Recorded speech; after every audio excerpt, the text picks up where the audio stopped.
And now the news in detail. In a rare scenario, the Congress youth wing in Garo Hills is vehemently opposing the candidature of some MPCC candidates.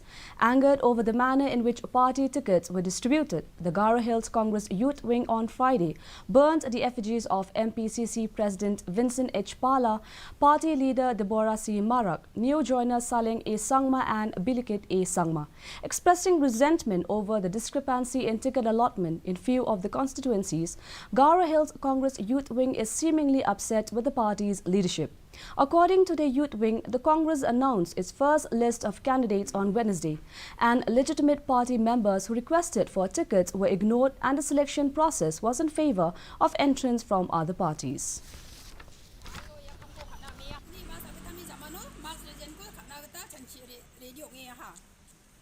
Congress ni dalga barang ko last yan sini kurang ko kena saktan iman bisung ni lima rang ko thari muna foto rang ko soang ni ko dakinga maina no ba bisung sini kurang ko kena sakja ha cenga gemuk taken inas kang kurang rang ko nacham kena di bang ba sini kurang ko kena saktan iman cenga dalo bonchote bisung ni bimang ko soe muna Congress party ko jegalen ko dakinga yan sini bonchot ke ba kurang wainok cenga jatna sungna mameng namkin ko ba dakjaha chini ko sakko ongija khamnang ko kata pangaha uning ban chinga rakyen Congress party o deleng pa leader angko Vincent Phala Deborah C. Marak Bilikit A. Sangma aro Saleng A. Sangma yamangko bonchote bisune bimangko soe mungna jegalani ko Youth Congress ikta dakinga.